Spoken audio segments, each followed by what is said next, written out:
Hello guys मु NKP आपन को स्वागत करुच्ची Odia creativity one YouTube channel को।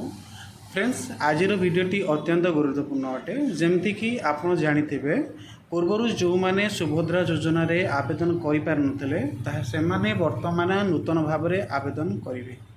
तो कौन रही सूचनाटी चलतु अपडेट सूचनाटी जानिबा एई भिडियोटी माध्यम रे। तो ता पूर्व जन रखा चाहिए चैनल टी नुआ देखुले आपण भिडियोटी को लाइक करूँ, सब्सक्राइब करूँ चैनल टी को। चलतु स्टार्ट करना। प्रथम तो वर्तमान जन रखा चाहिए वर्तमान स्टार्ट हो जाइए सुभद्रा योजनार नूतन आवेदन। ये नूतन आवेदन टी आपण निकटस्थ जनसेवा केन्द्र मो सेवा केन्द्र में आपण करें। एथिरे आवेदन करने हेले पूर्व अपेक्षा वर्तमान किसी नियम रे चेंजेस करा जाइछि जहाँ आपण जानिबा निहाती आवश्यक। पूर्व सूचना अनुसार जहाँ थिला कि जो मानकु 2024 मार्च मास पर्यंत 21 वर्ष कंप्लीट होइथिला ताहा से माने अप्लाई करि पारुथले एवं अन्य कोनोसी क्राइटेरिया ता भितर रहउनथला, समस्त अप्लाई करि पारुथले। वर्तमान सूचना अनुसार वर्तमान 2025 31 मार्च किंबा 1 एप्रिल पूर्वर आपणकर जो मानकर जो भौणी मानकर 21 वर्ष कंप्लीट होइछि सेही माने एथिरे आवेदन करि परिबे।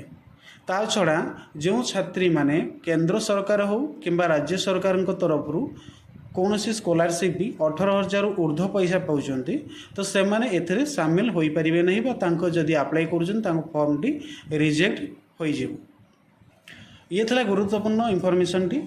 तो सुभद्रा योजनार आवेदन जमीक मंत्री कही जोटा कि नवेम्बर 1 तारिख तरफ वर्तमान साइट ओपन हो जाइए।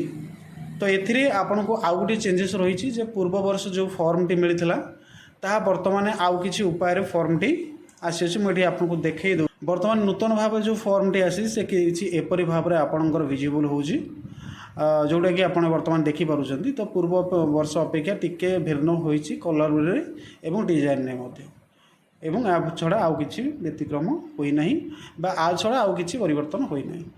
पूर्व वर्ष जमती प्रोसेस थिला अप्लाई ए वर्ष सेमती प्रोसेस रहिबा अप्लाई। आपण फिंगरप्रिंट किंबा कि केवाईसी माध्यम जमती कि फिंगरप्रिंट आईरिज किंबा ओटीपी माध्यम आपण अप्लाई करि परिबे निकटस्थ जनसेवा केन्द्र किंबा मो सेवा केन्द्र को जाइए।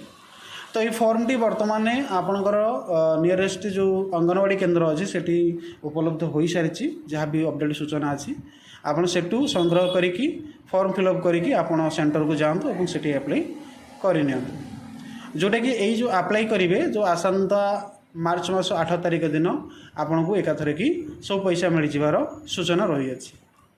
ठीक अच्छे ये थी इनफॉरमेशन टी नूतन भाव में सुभद्रा फॉर्म केमती आपन अप्लाई करेंगे।